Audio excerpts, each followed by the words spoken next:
Sentindo frio em minha alma, te convidei pra dançar. A tua voz me acalmava. São dois pra lá, dois pra Encerrando a nossa semana, Aldir Blanc, escolha de Sheila Magalhães. É linda essa música, né? É linda, linda. Deixamos tantas de fora, né, Andreasa? Bom dia. Bom dia, bela escolha de Sheila Magalhães, não esperava outra coisa. Fechamos muito bem. Poderíamos ficar fazendo um ano Aldir Blanc, né, Megali? Ainda assim, E ainda faltariam não seria músicas. suficiente para... Exatamente. Sabe o que eu acho incrível nessa música? Rapidinho, o Aldir Blanc já deu algumas entrevistas, tinha dado algumas entrevistas dizendo que essa música ele escreveu numa tacada só. Ele estava dentro de um táxi, voltando de uma esbórnia. Acho que é alguma coisa assim que ele vai voltando de uma esbórnia. Estava num táxi, veio a música na cabeça e ele não tinha papel nem caneta, nada para anotar. E ficou o trajeto inteiro voltando para casa angustiado porque, enfim, veio a música, a letra inteirinha, a melodia, a letra. E aí chegando em casa, foi direto para um gravador e disse que a letra veio inteira, numa tacada só. Foi Isso ali. é genial, né? Qual é mesmo o adjetivo maravilhoso que ele usa para descrever o band-aid no calcanhar? E oh, meu Deus. É agora. Levanta aí, Carlinha, por favor. e a ponta de um Torturante band-aid. Ah, ficaríamos o dia inteiro ouvindo, mas temos compromisso de dar notícia, de comentar notícia, fazer o quê?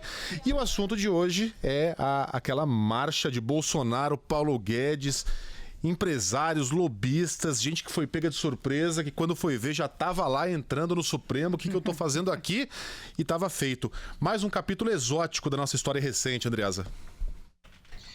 Exótico e autoritário, né? Exótico e compondo um poderoso, articulado movimento autocrático. Marcha sobre o Supremo, não é marcha para o Supremo, é marcha sobre o Supremo Tribunal Federal. Também pode se chamar de blitz. Eu levanto de partida uma dúvida aqui. Terá sido essa blitz, essa marcha tão espontânea assim? Terá sido Dias Toffoli pego tão de surpresa assim? Qual é o grau prévio de consentimento? Qual o grau prévio de informações recebidas por Toffoli? Terá havido alguma combinação entre eles?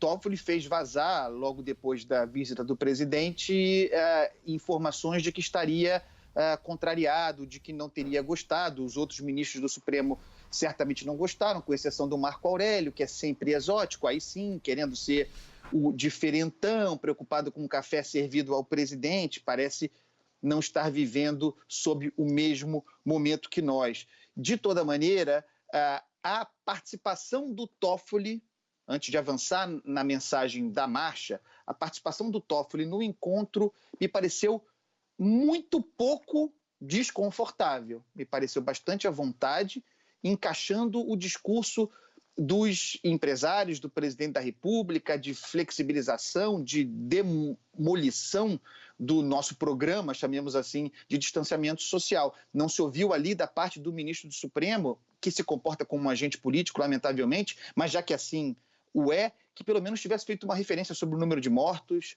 sobre a situação grave de mortos no Brasil, de doentes no Brasil em função da Covid-19. O que se ouviu ali ontem foi o legítimo, mas somente o legítimo discurso econômico. Então, seja qual for o grau de consentimento havido ali, eu deixo essa dúvida no ar, porque se convencionou logo depois de que foi surpresa, Toffoli não sabia, foi pego no contrapé. Essa é a versão que prospera, mas é preciso plantar uma sementinha, uma pimentinha da dúvida aí, porque a relação de Dias Toffoli com o presidente Jair Bolsonaro não sinto muito, uma relação entre chefes de poder. Não tem sido, a meu ver, muito mais próxima do que se imaginava. Seja como for, o presidente fez ontem no Supremo Tribunal Federal, dentro do Supremo Tribunal Federal, aquilo que está prometendo para domingo no Alvorada, um churrasco com pelada. É um desrespeito à instituição, aos espaços institucionais de impessoalidade. E quero lembrar para vocês que há um fio, há uma linha do tempo aí nessa história. Isso começa logo no início do governo Jair Bolsonaro, no mês 3, em março, quando pela primeira vez o presidente, dando vazão, soltando uma carta de algum fã seu, uma carta em que ele se dizia, em que o presidente seria vítima, perseguido pelo establishment, não conseguia governar, o presidente soltou isso, divulgou isso às vésperas da primeira manifestação, acho que em 26 de março de 2019, convocada por apoiadores seus, mas disfarçadamente, já era a mão do Planalto ali por trás, mas disfarçadamente, para manifestação contra o Supremo e contra o Congresso, contra as instituições. De lá para cá, todo mês, e escalando, houve alguma. Depois, ministros do governo, por exemplo, o general Heleno, filho do presidente Eduardo Bolsonaro, e além de vários outros parlamentares, se sentiram à vontade. Vejam como se vai escalando. Se sentiram à vontade para subir em carro de som, em manifestações contra as instituições para fazer discurso.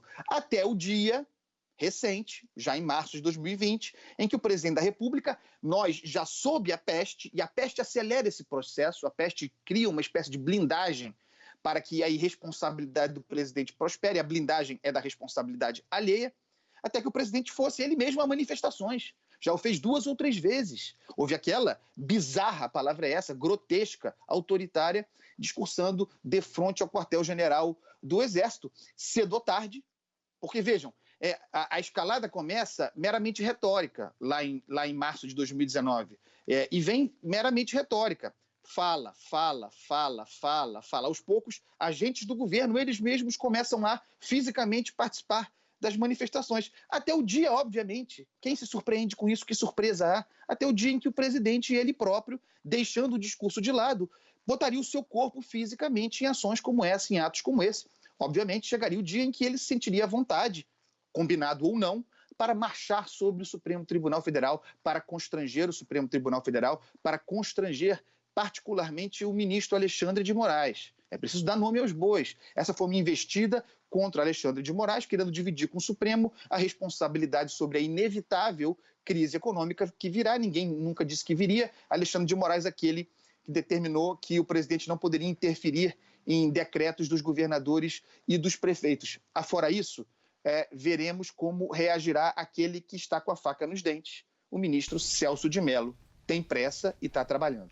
Ô Andreasa, queria te ouvir um pouquinho, agora mais cedo a gente conversava com o Orengo sobre o funcionalismo público, sobre até aqui a ausência de dose de contribuição do funcionalismo, sobre como parlamentares ficaram irritados com a mudança de posição do presidente sobre o congelamento dos servidores nos salários dos servidores, e também queria te ouvir sobre o que o Rio de Janeiro particularmente tem feito em relação a isso, na Assembleia Legislativa, câmaras municipais no estado do Rio, se houve algum corte nas câmaras, na Assembleia. Dia desses a gente falava sobre a decisão na Assembleia Legislativa de São Paulo de cortes nos vencimentos dos parlamentares, em 30% aproximadamente, além de corte em verbas ali adicionais.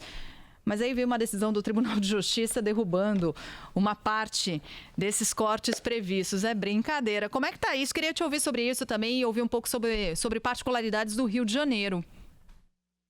Sheila, evidentemente que se você corta vencimento, chamemos assim, de parlamentares, acende a luz amarela sobre outras categorias do funcionalismo público que pensam, serei o próximo. Daí porque se reage tão violentamente esse tipo de coisa. Aqui no Rio de Janeiro, houve na Assembleia Legislativa do Rio de Janeiro uma proposta para redução dos salários, foi apresentada e não prosperou, jamais prosperou, como era previsível. Há um lobby de permanência muito grande.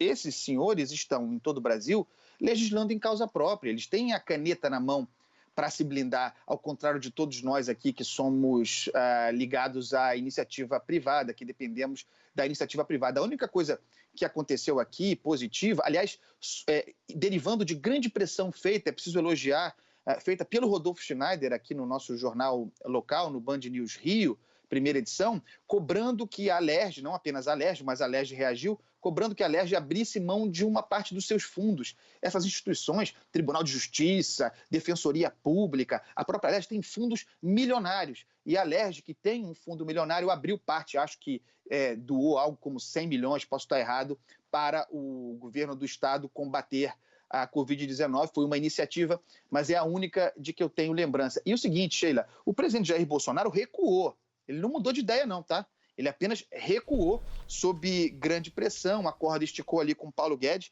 mas ele continua sendo hostil a qualquer prejuízo para o funcionalismo público, é hostil à reforma administrativa, porque, afinal de contas, Jair Bolsonaro é um sindicalista, líder sindical, líder de corporação, representante do funcionalismo público, sobretudo daquela parcela relativa à segurança pública. Tudo isso é profundamente sabido e não orna com o programa Guedes, mas essa já é outra história.